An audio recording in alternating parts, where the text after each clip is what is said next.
Welcome back. As we earlier said, that Egypt was invited by the BRICS members to be an active member of the BRICS entity as of January 1st, 2024. And Prime Minister Mustafa Madbouli has attended the BRICS summit in South Africa and had just concluded the summit, where he talked about Egypt's intention and had several meetings and everything. We're very delighted to be having with us live over the phone His Excellency Ambassador Gamal Bayoumi, former Assistant Foreign Minister. Good morning, Ambassador Bayoumi. Good morning, good morning. How are you doing, sir? Fine, thank you. How are you? First of all, let us just give a briefing over the BRICS entity and its member states and its history and its importance on top of all. It is important. It is one more file we are opening after we open our free trade area with the Arab world, the large free trade area with Africa, and the association agreement with Europe. We have also a small agreement with the countries of Latin America.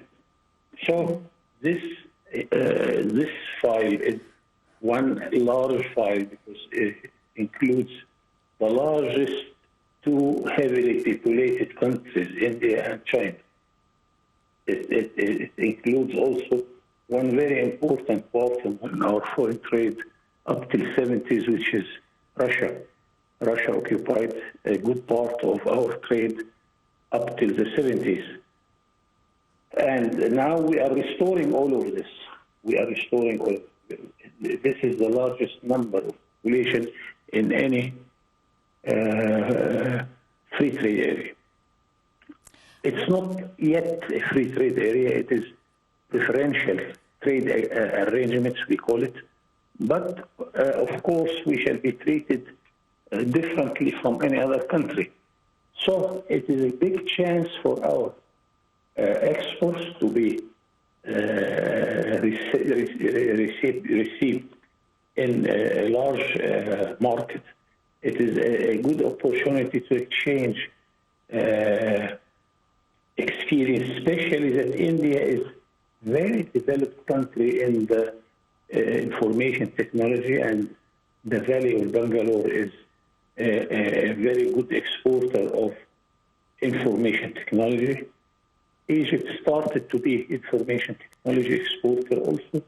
So exchange of experience is very important.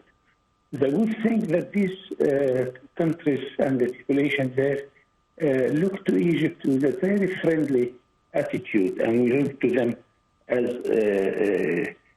very old friends. And based on this, we can continue, of course, to enlarge and deepening our relations. One part I want to take it softly. That I don't know why our mass media is exaggerating about the dollar, that this will make a sort of source to deal without the pressure of lacking the dollar. No, this is not exactly what we want to say. We want to say that we have to double, triple, and much more production in order to be able to export to any partner in the world. This is the situation. We have a good chance. We have a new chance added to what we have. And now I think we are almost having free trade area or areas with most of the countries of the world. Right. Inviting Egypt to the BRICS entity is one important step that is going to reflect other important steps in the fields of economy, in the fields of investment wise, and also other fronts, like even politically. So this is together with Saudi Arabia and Emirates. Now, are we going to talk about a whole new economic map that is going to be formed as of January 2024, and also the trust of the BRICS original members in Egypt in particular is Yes, very you are valuable absolutely also. right, and you rightly mentioned the investment file. Here we are sending a message to any investor in the world, especially the big ones. You are coming to Egypt. If you invest in Egypt, you are not investing for a market of 100 million inhabitants of Egyptians. No, it is another 400 million in the Arab area, 500 million in the European area, more than 1 billion inhabitants in Africa. Here we are talking about more than 3 billion inhabitants in this new file. So it's a huge way to attract foreign direct investment, telling him that the BRICS is a very large and big market. This is a good way to attract an investor, and this also complete our efforts in order to bring more and more investors to Egypt. And the good news that Egypt is among the front of countries in our area, whether Arabs or African, who attracts already foreign direct investment, but we are aiming at much more of what we are gaining up to now. Right. The reason I talked about the other fronts other than economy, which is economic and also probably some other types of partnerships and that stuff, is that because His Excellency the Prime Minister Mustafa Madbouly attended the summit in South Africa, and he met with several leaders, and he also talked about issues like that. Let us take a thorough look over the summit this year and the most important topics that were taken. Yes, I want to mention here that also you rightly mentioned before the political dimension of this relation. I am proud as Egyptian diplomat that we have almost very good relation with all the countries of the world. And Cairo now is becoming the largest capital hosting foreign investment, foreign missions, and we have full and good relations with everybody. Mind you that I give you example when we went to the United Nations Assembly, General Assembly, the votes with Egypt are huge. More than 140 votes are voting with us because we are members of all these traditional forums. So I hope that this dimension also will be taken into consideration. Also, our Prime Minister mentioned that a source of finance we need, it's not something which we are not declaring, that whenever you make a sort of exports or imports, you need a banking system to support your exporters and to guarantee the rights of an exporter in order to get his money back. We have Egyptian banks doing this job. So if there is a bank or a banking system doing this within the BRICS, it's another additional ability for us to export and to guarantee our exports. Right. When we talk about international entities like that, we do not only talk about economic partnerships, but partnerships between nations at large is enhancing the bilateral relations, it's strengthening the bonds, and it's also forming coalitions to stand up to the dangers of climate change, to enforce the green economy, to enhance the green cities. I mean, these are all ways that lead to sustainable development goals. So it's not only about money-wise or economic partnerships. How far is that true? And how far Yes, is Egypt's membership? of course, you are absolutely right. And here we are investing the place where Egypt is, the place where Suez Canal is. It is in the middle of everywhere in the world. So the trick here that we are inviting Japan, China, India, who are very far from Europe, to come and invest in the Suez Canal zone. Then they can export easily, gaining time, not to waste time to ship from Pekin up till Hamburg. This takes a lot of time, and time is money. We ask them also if they are not going to produce or make industrial production, they can come and use the Suez Canal zone to store their merchandise and then start from there to sell their merchandise. Just to bring this idea to our audiences, I want to say that whenever we buy sugar from Brazil or coffee, we got it from their stores in Beirut. This is the way foreign trade is doing its trick. It shortens the time of delivery, so you don't wait a lot until you get your merchandise. Here, the attraction of Suez Canal and the attraction of the position of Egypt on the international map is very important, and also it's something to attract our partners.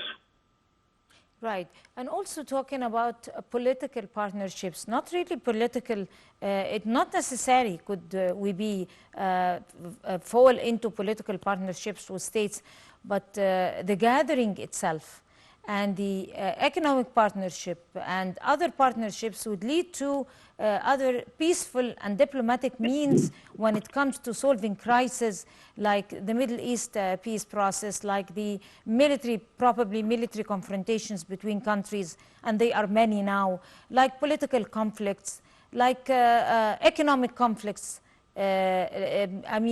economic greed,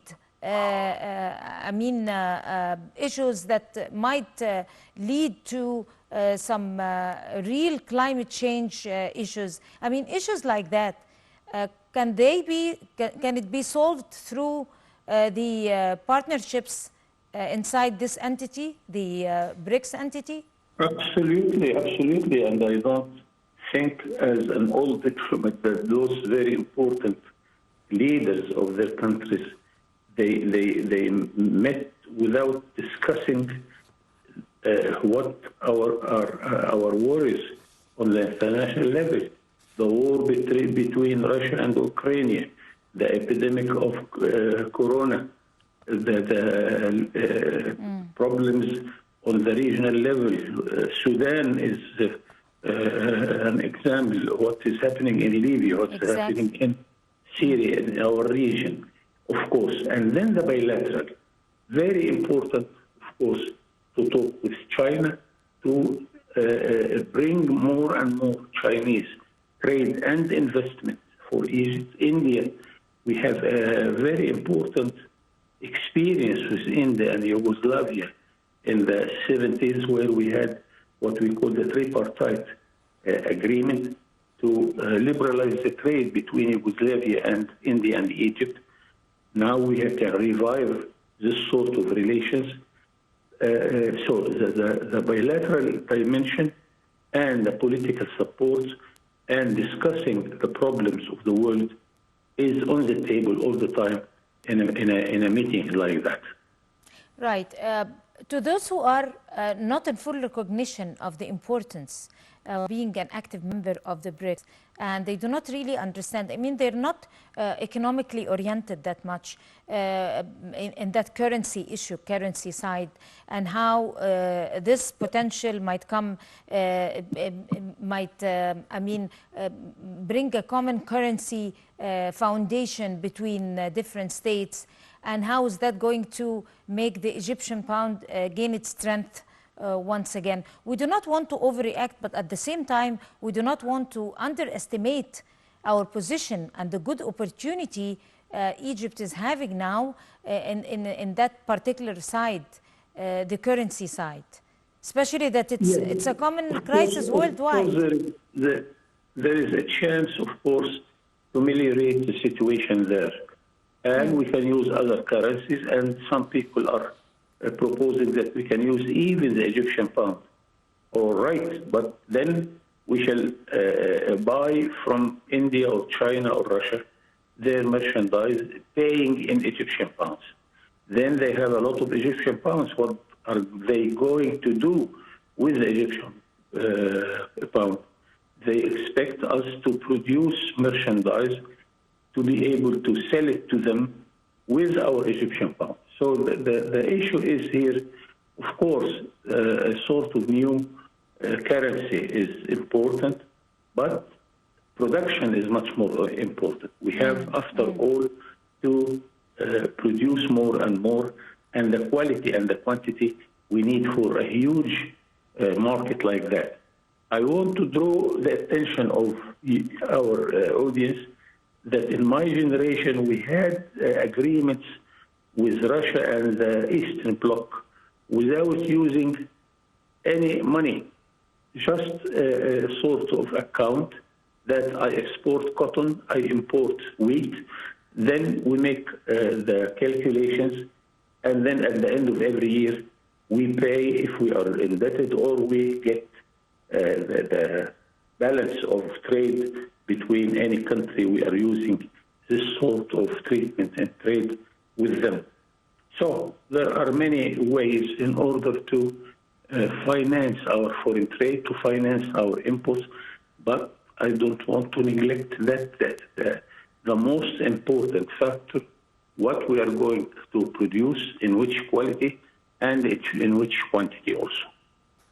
Right. So in other words, let me put it that way simply for people who might not be aware of this a very advanced outlook or vision, economic vision. Once, if you do not take the medication the right way, it's not going to cure you. If you don't take the medicine at the right time, you take it with this, in the special way in the prescription, then it won't have any effect. In other words, we should, one way or another, either if we are in the BRICS entity or we're not in an active member, we should produce, we should have our industry active, we should have our agriculture active. Is that right? It is absolutely right, and I always say this, that economy is a science where it gives you all the opportunities and all the medicine you need. It depends on you to choose the right medicine in the right time, and you get the political support for it, either from your local market and your people, or from your partners. Yes, the medicine is there, and for each problem there are several choices of solutions. The choice, after all, is political, and it depends on how you can market for your case, how you can attract more and more supporters to your medicine, and then you use it. But yes, you are absolutely right, and the science of economy is giving us several opportunities and several choices. You can choose from them whatever you need, but it is your cleverness which will choose the right medicine in the right time and continue using it. Yes, at this note, Your Excellency Ambassador Gamal Bayoumi, former Assistant Foreign Minister, would like to thank you, sir, for this valuable piece of time, and you have a good day. And we're going to go to a short break, and we'll come to continue the breakfast show, so stay with us.